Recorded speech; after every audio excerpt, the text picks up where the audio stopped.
everybody. Welcome back to the Level Up podcast, where we talk to some of the brightest engineering and DevOps leaders about what it takes to build great products, teams, and companies. Today, I'm here with Alan Boyce, who is the Senior Vice President of Engineering at Sprout Social. For those who don't know, Sprout Social is a leading social media management company that went public in 2019. And Alan has actually been there since near the very beginning and joined as one of their first back-end devs almost 12 years ago. Alan, thanks so much for joining us. Yeah, thanks, Ken. It's a pleasure to be here. So maybe we can start with you telling us a little bit about those early days at Sprout and your trajectory there. Yeah, it's early days. I started as one of the first back-end engineers, and then I've been promoted or demoted, depending on how you look at it, in the SVP position, where I do such glorious tasks as like making sure our Jira bill gets paid. But in general, it's always just been exploring this new communication medium that businesses have with able to communicate with people on social. And so Sprout has kind of gone through three different phases as I've been there. It says, as a startup pre-product market fit, we were racing to try to figure out what customers wanted and how they used social, and the technology didn't really even matter at that stage, to when we started getting that product market fit, and suddenly customers had more requests than we could ever possibly imagine building. And then you start thinking about, like, how do I scale my team, and what type of company do I even want this to be?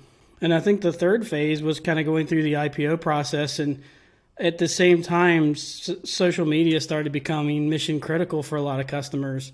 And so we started having to get very, very serious about reliability and performance and security and all those type of things too, as social media became mission critical for these companies. And so through every one of those stages, it's been such an impactful and exciting time to be in kind of social media and software in general. That's awesome. Yeah, it's such a great success story what Sprout Social has gone through.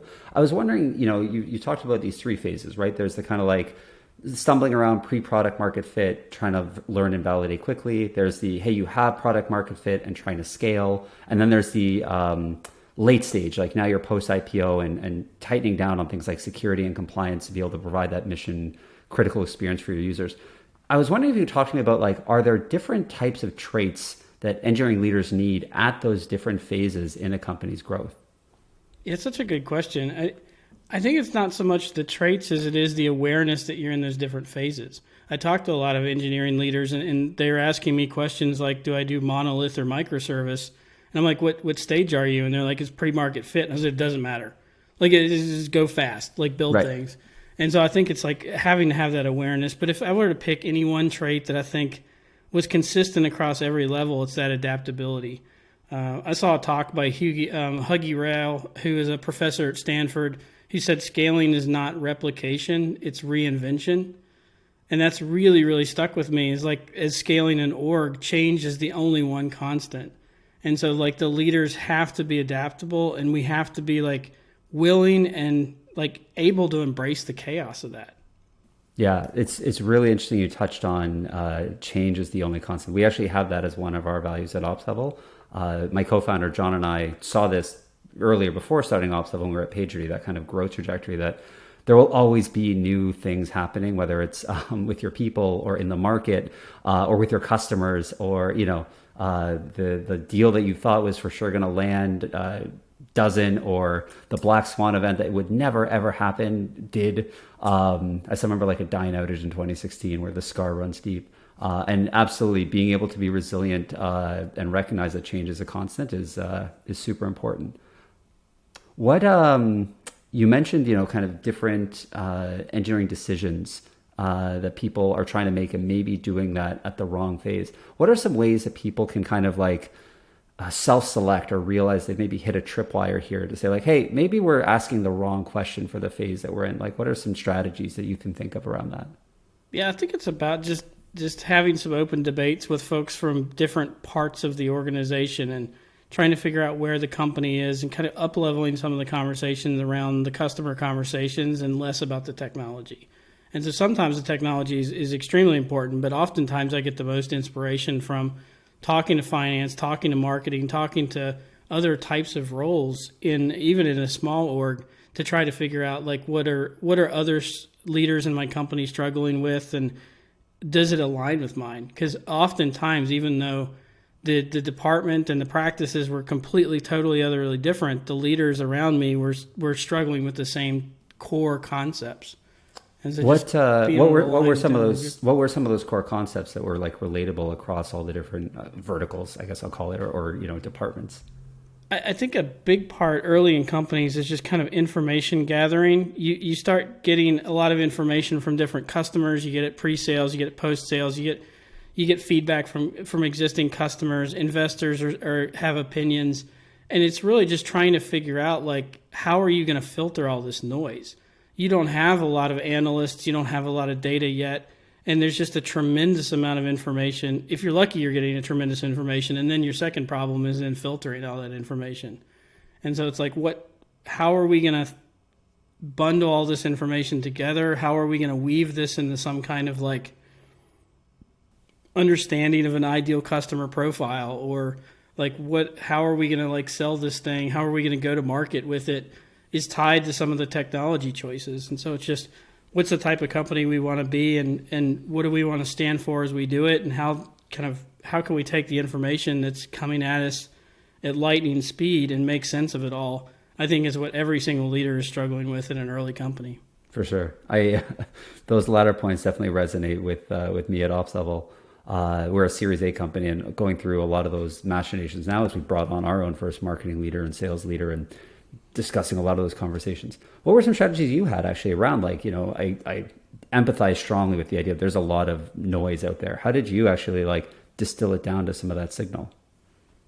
Yeah, I think it's about I guess I would say like repetition and storytelling of like, it's the things that you hear the most often or frequently, things that might have more truth to them. But then it's identifying one or two or three possible stories that kind of resonate with the team and can help, I don't know, with the total hierarchy of information. And so oftentimes like one or two stories can be as compelling as a whole bunch of graphs as far as like how people are using their software or how they want to use your software. And I think it's about just this continuous iteration of around those central concepts of getting to one or two things that you think are big and can focus on. And then the trick is getting that information distilled to the rest of the organization and get alignment from everyone. Right. Do you remember any specific examples from Sprout around like, here was the one idea we wanted to like tell the entire team or tell the entire company? Yeah, early on, I think we started identifying that social media managers were overwhelmed even in the early days. That they were doing publishing and engagement and reporting all on their data. And one of the things that our CTO and CEO, kind of Justin and Aaron, identified early on was that social media managers didn't want more tools, they wanted less. And so we had this kind of critical point where we could have focused on one or two areas of social, and there was other competitors at the time that were only focusing on a single slice of social media. But we decided at the time that these social media managers wanted fewer tools, not less, and we went wide instead of going deep. And It was a major kind of decision that had far-reaching implications. But you zoom forward 12 years now, and our product is absolutely massive and has a large surface area, and we're still hearing from social media managers, we want one tool, not less. And so we're looking at ways to kind of connect to other parts of the business that they need help with in that. But it was counter to what you often hear, which is, as a business, you need to focus. Yeah. And it's like, here we were looking at the jobs to be done, going, they're kind of related, but kind of not. But, oh, wait, it's the same user that's doing this type of work.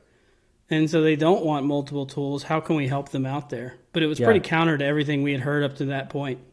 I was actually going to bring up the same point up. Everything you hear in a startup is like, actually, again, an OpsLevel value is one around focus, that you should have focus. How did you kind of go against that tide? Like, for example, Sprout Social, you folks have capabilities around like engagement and publishing and scheduling and analytics. Like, it is a full suite offering, but that is an extremely difficult product strategy to execute as a startup because you have a very limited team. You can't spend, hey, we have 50 developers on this vertical and 50 developers on this other capabilities, this set of capabilities in the product. So how did you folks do it, I guess? How did you take on a product strategy of going broad, but still providing enough value for each of those different areas that you were keeping your users happy? Yeah, I mean, I wish I say that we like can figured it out, because it's been an iterative process. Early on we had so few developers that we were doing what I call the square wheels of development, where we do reporting one quarter and then we'd flip over to the inbox and then we'd flip over to like some type of publishing thing. And if you were a customer that wanted some other side of that wheel as it flipped around, like you'd be disappointed. We finally got to the point where we could staff up 2 or 3 small teams and have them focus to those different areas of the application. Then it became really about just making sure you were picking the absolute most valuable thing for that customer in that specific vertical. But I think it was just realizing that the individual social media manager was one person trying to juggle 3 people's jobs, and that we had the opportunity there to help them with that. And the more we centered around, like, this is one human that has to do this impossible job. If they have to do that impossible job, why can't we build software to help them? And like, we could, and we did. And when you start getting feedback from customers saying like, oh my God, that I couldn't do my job without your app, it's kind of this like just amazing feeling as a software engineer, where it's like, this is absolutely fantastic that we can have an impact on folks this way. And so then it just got about trying to focus on the priorities and doing it in the right order and not going too deep or too wide on any one thing. Right. Can you talk to me about maybe how your product development or product planning process evolved when you went from like that kind of one team to a handful of teams, each owning kind of a slice of the domain of social media management? Yeah, I think that's where it really took off for us, is once you have a dedicated team, magical things start to happen. And so you've got the same developers, the same designers, the same product manager, all focused on the same area of the business. They know the customers, they know the type of workflow that's happening. They know the type of reports that this person's generating on a regular basis, and they can really do a deep dive into that customer kind of empathy and figure out what is the most important part that we can do. It helps on every single part of the software development lifecycle. The engineers can make better technical debt discussions or decisions because they're working in the same code base day in and day out. New person joins, they're like completely freaked out by some service over on the side, and people are like, yeah, it looks bad, but it never fails. Actually, it's this thing over here that you don't know about. And like that consistency is what really gave us the power, I think, to make as much process as we did. We also did some stuff early on that shocks people. That's probably still controversial. Our developers are allowed to pick whatever team they want to work on, and that's kind of been a fundamental since we started. And it makes sense to me. And when I talk to others, they're completely freaked out by this concept, but we don't want to have developers that are working on something that they're not excited about. And so when I tell another engineering leader this, they're like, I could never do that. There's this one team that we really need them to be cleaning up all this mess. And I'm kind of like, but none of those people want to be over there. So what's their engagement and like retention look like? And they're like, well, it's horrible. Like, well, of course, they don't want to be doing that job. And so we really spent a lot of time making sure that our teams had very compelling roadmaps, very compelling kind of use cases, and had the right amount of balance between kind of like the janitorial tasks. We tried to take all the kind of messy stuff and divide it evenly amongst teams so that developers did feel like they were engaged and wanted to work where they wanted to be. Can you give me some examples of the janitorial things, like kind of upgrade some library or, I'm trying to think of other ones, fix some small bit of tech debt, or are there others sort of that I'm missing here? Yeah, I think it's just like the surface area has to be kind of properly divided, and then the services that everybody doesn't want to talk about, this legacy that's missing some tests and no one wants to touch because they're afraid of breaking something, or that they just aren't familiar with the way it was built and it doesn't follow today's standards. Like, we try to do a good job of empowering the teams to fix those and also balance that amount of work. Like, right, to the point where it didn't feel like your team was at a major disadvantage because you had all these legacy systems right, you were having to handle. It's the burden of tech debt that it kind of like slows you down. How do you guide teams in terms of how they should approach tech debt? Is it kind of sort of however much they want? Other organizations I've seen will use a budget approach, sort of like you have 20% of your team's capacity for technical debt. How does it work at Sprout?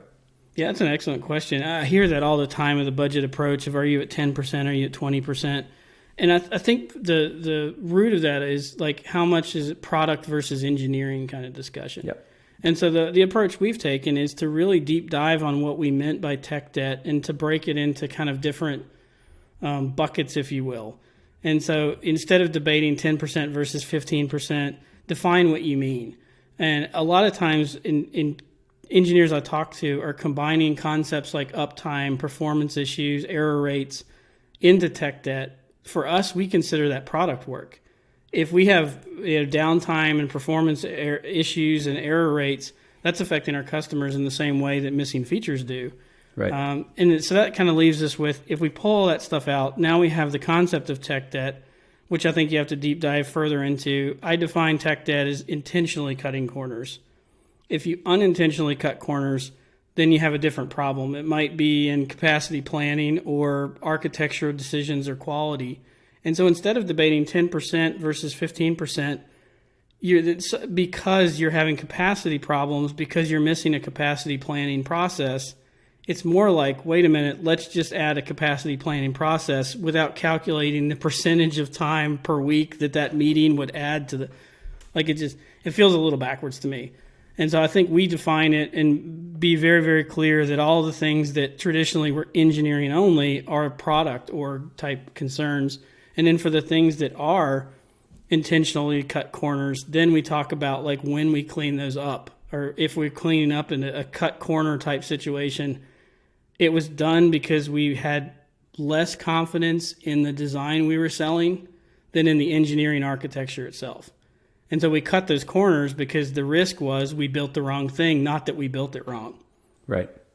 And so that totally changes the discussion from 10 to 15%. And so I think that's kind of our approach, is to break it up into smaller buckets, and then you can have better nuanced discussions back and forth. Right. And then it's again, pointing out that a lot of those, what you called engineering concerns, actually they're not, they're product concerns, right? They are, it's funny. I'm remembering this was when I was at Shopify, and this was actually, there was a doc written from before I joined, from their old CTO, a guy named Cody Foster. I'm probably pronouncing his name wrong. Sorry, Cody. But it basically was like I think this was like 2013, 2014 timeframe. They had a large outage, and it was like, we are a product company. The product has to be available. Like, availability is a product concern. Security is a product concern. They're not relegated purely to engineering. Yep. Yeah, that's great. I wanted to ask, you talked earlier about this idea of storytelling, right? That you would synthesize a lot of the signal and find some repeatability and then engage in storytelling. And that sounds like a great way to kind of keep teams aligned. Can you talk about maybe any other effective strategies you found around keeping teams aligned?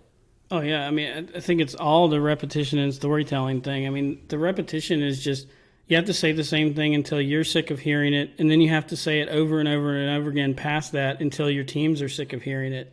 It's going to be wildly uncomfortable, but that's kind of what it takes. But with that repetition, you have to get the messaging right. And I think the storytelling is the secret sauce for getting that message right. And so I'll give you an example of, like, a while ago, had hundreds of servers and millions of lines of code, and we had just crossed the kind of 500 terabyte data threshold, and all of our maintenance costs were climbing. At the same time, I was doing deep dives on random industries on YouTube, as one does, and I came across crop dusting, which I knew zero about. But the 10-cent tour is crop dusters fly over fields and dump fertilizer and insect stuff or whatever. But in the plane, there's this handle. And when you pull it up, it starts spraying, and when you push it down, it stops spraying. And the pilots call this handle the money handle. And it's the only time they make money is when they're spraying. And so it's crazy. If they're landing, doing loops, taking off, fueling the plane, doing engine maintenance, they don't make any money. And so I kind of told this story of crop dusting and the money handle and tied it back to, the more time we can test, the less time we need to fix, the more time we can nail performance and security and UX, which means we have less maintenance cost, which gives us the ability to build bigger and more advanced things, which gives us the chance to run DR drills and feel confident in our systems. Of like, that is our flywheel for a product org. And I think that story of crop dusting resonated in a way that a lot of charts and graphs about maintenance costs wouldn't have. And so as leaders, I think it's a constant desire to find a story that is compelling, and that even today I'll hear teams go like, well, that's not in the money handle. And like, I kind of created that legacy accidentally, and then went, interesting. Like I found a label that we could apply to this really complicated topic of this flywheel of product org. And without the story, I don't think it would have resonated. It wouldn't have lasted for as many years as it has. Right. Yeah, you kind of gave not a personification, but a moniker, like a name to this concept that people could just immediately latch onto and then ratchet up to calibrate, like, is something in or out? Yeah, and it's a really complicated concept. It takes a whole lot of localized judgment about. For sure. And so we couldn't come through like a decision tree of like, when do you worry about maintenance costs? It's like, well, if your money handle's not up, you're not making money. Right. And like that resonated in a way that a bunch of decision trees or kind of processes probably wouldn't have. That's awesome. One thing you described was in the phases of different companies, you moved to this model of teams having ownership of a particular part of the domain. You got this great kind of compounding effects, right? Because you have the same designers, the same PMs, the same developers. They really had understanding of the problem. Can you talk about how that scaled now that you folks are, a public company? Like, I'm assuming there must have been some growing pains when you went from like a handful of teams to the many, many teams you folks have today. Yeah, I think it's different in different ways. It's definitely a challenge, and so communication always becomes that much more difficult. Things like engineering goals get to be almost impossible to roll out kind of globally. And so if you think about us, we have products that are 12 years old, like our inbox, and we know how customers use it. But we also have brand new products like listening that's only a couple of years old and still trying to iterate on the product market fit for that. And if that's the case, then we can't apply some kind of like 80% test coverage rule to all of engineering. And so most of our goal setting, most of our communication, most of our kind of goals have ended up at the individual team level, which meant we've had to empower those leaders to be able to come up with better goals and to be like aspiring about the goals, because we weren't the ones just setting this writ large across all of our different teams. But we just noticed that when you have different areas of the app that are in different parts of the product market fit, you can't apply the same JIRA process, you can't apply the same goal setting process to every one of those teams.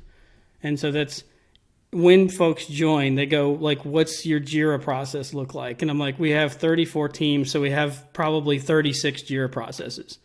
And like that freaks people out. But it's really intentional, and it's meant to take advantage of the team's autonomies and the fact that not every part of our app has the same level of maturity. That makes a ton of sense. It's almost like those new products are like little startups within Sprout, and they have to have their own PMF that they go through. Yep. And so what we've done is to keep our software secure and to keep like all the different kind of compliance and GRC type stuff is every team can set their own kind of Kanban or Scrum or Agile Fall or Water Agile or whatever kind of crazy thing that they've come up with. But we have certain touch points and certain automation that we've done that helps with the compliance side. And so we've encoded the steps that a PR has to be tested into our CI/CD framework. And so you can have different CI/CD steps, but we have to, as an auditing team, flag one of those as the test step, and then we track that it's tested. Right. And so we've taken all that burden onto ourselves so that the teams can iterate without having to think about compliance. They don't have to think about the different rules because the tools we've encoded mean they can't possibly break that rule. And so it's more work on us, but it allows these teams to operate a lot faster without having to worry about the collection phase of compliance, which is like, where's the paper audit trail get generated? Don't worry. If you use JIRA, we've got it for you. Yeah. Settle on a particular tool, and then like you'll be on the golden path, and kind of all these other concerns that you have to take care of just get taken care of for you. There must be some high level guidance, right? Like the one thing that sticks in my mind is if every team is like fully autonomous, they're kind of like really embracing you build it, you own it, and doing what they want. How do you avoid, I don't know, diffusion of those teams? Like how do you kind of, otherwise you get like one team's kind of going off this way, another team's going off this way. Like how do you sort of keep them pointed in the same direction, keep them aligned? Yeah, it's a great question. It's something we spend a lot of time talking about. I mean, the first kind of advice I have for everybody is kind of a hack, but it's be really upfront whether you want them aligned or not. And so alignment and coordination is a cost just like anything else, and it slows teams down. And so if there's a way you can change architecture or change the purview of a team to keep them from having to align with each other, like that's a win. Now, that hardly ever happens, but I do mention it because the times when it does feels really, really good to go like, wait, we actually don't need alignment. Like we're going to engineer around it. But when you do need it, it's I think it's picking the right time horizons. And so if you pick too short of a time horizon to align on, then folks are constantly aligning. If you pick something that's 5 years in the future, it's too nebulous, it's too big, no one knows what it means. And so it's about getting some kind of alignment that's like for the next year, for this next project, for this type of work, for this architectural challenge, we're going to all align on this thing and solve it together. And so it's kind of scoping it down to where it needs to be. And then it kind of goes back to the repetition and storytelling of just now you've got to repeating that same story of why we're aligning and who's involved and what goes from there. So it sounds like really the boundary for alignment is on almost the problem description, right? And then it's up to the teams to like use Jira however you want, come up with a process. But like here is the problem that we have for the next, again, time horizon, 3 months, 6 months, 1 year. Is that a fair way of characterizing it? Yeah, totally. And we have a process called engineering briefs that we've used. It's supposed to be very, very brief. And so when a team is going to start working on some new architecture and they think that other teams might be able to use it, or they're going to spend 6 months building it, they take time to write kind of a one-page draft. It's pre-design doc. It's intentionally meant to be not a design doc. It's supposed to be like, hey, we're building this thing. We don't know if it's going to trample other teams, or we don't know if we're building something another team has built. This is an intention. This is like we're signaling intent to do something here. And then teams can go, oh, we built that, or oh, we want to use that, or oh, man, that thing is not going to work because this thing. And so that brief amount of kind of description, and if we constantly iterate on trying to keep it super brief. People want to turn this into a multi-page giant design doc, but by that point it fails that test of like making sure there's easy alignment up front. Like if you've already designed it, it's too late to get alignment from other teams. Exactly. And so like we just encourage that. It sounds reminiscent of like the Amazon one pager, like a super brief description of just, here's the problem and here's like one sentence for what a solution can be. Yeah, we've modeled it a lot after that of just trying to make it just so easily consumable, and so that you don't have to think out every corner case. You don't have to consider every global implication to anything. It's just an intent to start working on something that might impact other teams. Nice. How do you folks deal with, I'm going to call it the discoverability problem. So let's say I'm on some team here and I have an idea, we wrote a project or an eng brief. How does that get broadcast or communicated out to the rest of the org or to the rest of product development? Yeah, we have Slack channels that they get distributed on, but we've also asked that the team that's writing the brief tag teams that they think might be affected. Okay. And so just do a brief thing of like, hey, I expect that this other team might want this because they're kind of working on similar stuff to us, and then tag them themselves. And so everyone in the Slack channel can see every brief that's come up. And then a few of us just constantly go through and go, hey, I wonder if this other team saw that. So if there's bigger ones that we think have higher impact, we get more eyes on it, just kind of as a forcing function. Nice. So let me ask also, after 12 years at Sprout Social, like you must have encountered maybe one failure in your career so far. Are there any failures that you can talk about or that you've encountered that you want to warn others about or think they might be heading towards? Yeah, many failures. Yeah, I've been building software for 20 years, and I've had countless number of failures. But maybe it's not a failure, but it's something that I'm kind of curious. I've been thinking a lot of us as an industry and where we have to wrangle is kind of on the complexity and cognitive overhead side. I see a lot of parallels to the medical community for us. I think we're taking software developers and we're asking them to be dentists and x-ray technicians and brain surgeons, and then we're frustrated that it takes us 8 years to train one.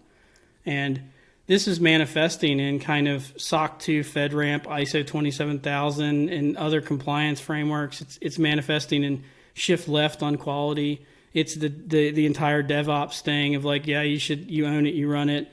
And I don't know the solution, and I don't think anyone is going to know. Some of it is going to be tools and processes. It's tools just like kind of OpsLevel, which is kind of reducing cognitive overhead when you're running a bunch of different services. But I think it goes a lot deeper than that. I think it's the way we staff teams, the way we teach college graduates, the roles and responsibilities that we plunk on a lot of different other things. I think it's going to force us to change the way we schedule, the way things are built, and we won't have the 2-person pizza team sizes anymore. And I don't think it's going to happen overnight, but I can't keep imagining any other industry piling on the same amount of tasks to an individual worker and expecting that to keep happening. To scaling, yeah. Scaling. I absolutely agree with you. It's actually one of the reasons we started OpsLevel, right? The idea of shifting left sounds great. And yeah, reduce the silos, dev and ops. And when those are separate teams, it meant things took longer. So the allure is really nice. You can solve these responsibilities. But I fully agree that you just need to know way more. Even at OpsLevel, we're a small company. And so everyone we have is full stack. And I'm going to air quote it because we're mostly back-end engineers that know enough, they can put a component and edit some TypeScript. But so you have to kind of be not an expert. You have to be pretty good at kind of front end and TypeScript and that whole, stack of technologies. Pretty good at, we use Rails, Rails, databases, schemas, migrations, all that. You should know about Kubernetes and pods and, infrastructure. We use Tailscale, but you should understand something about the networking layer as well, right? And maybe some TCP for when things get really wonky. So yeah, you kind of need to know the whole stack. And I don't know, I was fortunate early in my career. I installed Linux and this was 20 years ago. So, you kind of fight with grub and the bootloader and system calls and all kinds. So, you kind of had to really get your hands in deep. But I don't know that every engineer necessarily has to go through that experience today where, and how do you, get up to speed on all these different kind of slices of the stack? Yep. Yeah, 100%. I've been obsessed with this concept of subtraction where they're if you want to go fast, you have to subtract, not add. And it's just this fundamental philosophy. But I think about our technology or our industry, and it's all we do is add. Yep. And then we complain that teams aren't moving fast enough. And it's as leaders, we have to be asking ourselves, what are we subtracting? And we're never subtracting. Yeah. And so if that's the case, then where do we go from here? I think the idea of subtraction really, it almost ties into generalist versus specialist. It's you can go, we keep, as an industry, I think we say we want T-shaped people, but the broad part of the T keeps getting wider and wider. And that, it's something that's going to give. The vertical part is just going to get shorter and shorter where you're left with a horizontal line that's really wide and there's no depth on anything. Yep, exactly. So I don't have an answer, but it's something that I'm contemplating all the time. And I think it's really, really interesting. Nice. Well, listen, we actually have filled an entire show. Alan, this was great. Before we wrap up, something I always like to ask is, what's your favorite music to kind of work to or have focus with? Oh, gosh. I flip around so much. I try to sample a bunch of stuff, but I'd have to say that my favorite musician ever is Doc Watson. And he's kind of a guitarist from near where I grew up in Virginia. But everybody should definitely check him out. Doc Watson. I haven't checked him out, and I think I'm going to pop him on my my Spotify playlist after. And if people wanted to keep in touch with your theories on engineering management, are there any great social channels that they can follow you on? No, I don't publish much, and I should. But maybe it's funny. You work at a social media management company, but maybe not super active yourself. Yep. Well, listen, again, Alan, it has been great having you on the show, and I appreciate you taking the time to join us. Thank you to all of our listeners as well for listening to our conversation today. If you have any topics or other guests you'd like to see on the show, please send us an email at levelup@opslevel.com, and see everybody next time. Happy building.